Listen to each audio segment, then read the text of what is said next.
শেষ বল পর্যন্ত টান টান উত্তেজনা, গ্যালারিতে নিঃশ্বাস আটকে রাখা দর্শক।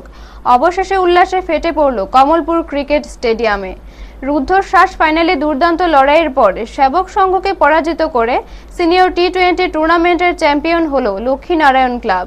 কমলপুর ক্রিকেট অ্যাসোসিয়েশনের উদ্যোগে আয়োজিত এই টুর্নামেন্টের মহা ফাইনাল অনুষ্ঠিত হয় কমলপুর ক্রিকেট স্টেডিয়ামে।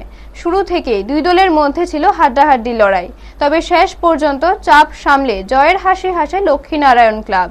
ফাইনাল ম্যাচে অসাধারণ পারফরম্যান্সের জন্য Shanu Das man of the match নির্বাচিত হন।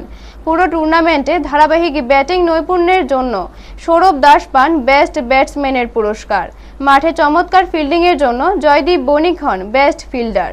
আর সার্বিক পারফরম্যান্সের স্বীকৃতি হিসেবে বাপ্পা শুক্ল বৈদ্য অর্জন করেন ম্যান অব দ্য টুর্নামেন্ট খেতাব। মোট 12টি দলকে নিয়ে আয়োজিত এই টুর্নামেন্ট ঘিরে শুরু থেকে এলাকায় ছিল উৎসবের আবহ। ফাইনালের দিন স্টেডিয়ামে উপচে পড়া দর্শক উপস্থিতি সেই উন্মাদনাকে আরও বাড়িয়ে তোলে।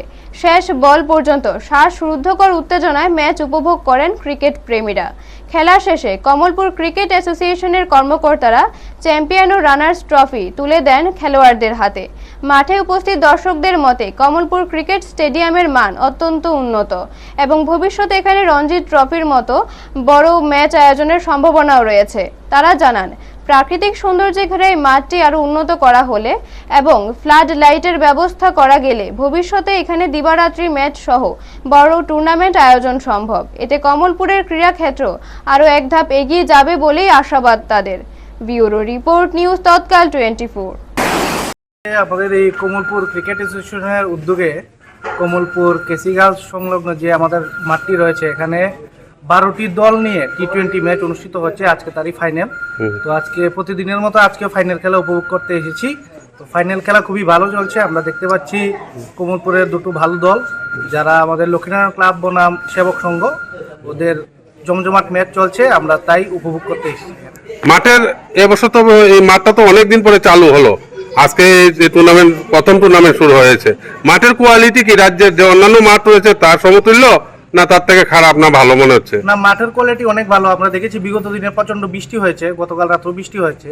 তারপরে আমরা যে মাঠ পেয়েছি বা যেখানে যারা পিচ কিউরেটার রয়েছে খুবই ভালো কাজ করেছে এবং মাঠের মধ্যে সম্পূর্ণই খুব সুন্দর। আমাদের আগরতলা যে সমস্ত এমবিবি মাঠ রয়েছে তার মতো এছাড়াও এখানের যে দৃশ্য আমরা দেখতে পাচ্ছি কমলপুর ন্যাচারাল ভিউ আছে, ন্যাচারাল ভিউটা খুবই সুন্দর।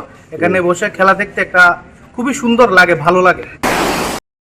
তো কমলপুর টাউনে যে কেসিগাল মাঠটা আছে, এই মাঠের মধ্যে খেলা চলছে টি-20 ম্যাচ। প্রতিদিনই আসি। আজ হচ্ছে ফাইনাল ম্যাচ লক্ষ্মীনারায়ণের মধ্যে আমার ফাইনাল ম্যাচ খেলা তো টান উত্তেজনা, দুই দলের খেলোয়াড় খুব ভালো। টান উত্তেজনা খেলা, দর্শকরা আনন্দ নিতে পারছেন? তাহলে অবশ্যই দর্শকরা দেখতে পাচ্ছেন, দর্শকরা আছেন এখানে, প্রচুর দর্শকরা বসে রয়েছেন। এই ধরনের খেলা কি আরো হলে ভালো হয় কমলপুরে? ক্রিকেটের যাতে খেলা হবে না, আরো ভালো ভালো খেলা হবে। আগামীতে ক্রিকেট অ্যাসোসিয়েশনের দ্বারা আরো ভালো ভালো খেলা হবে। মাঠের কোয়ালিটিটা কেমন দেখলেন? মাঠটা খুব ভালো।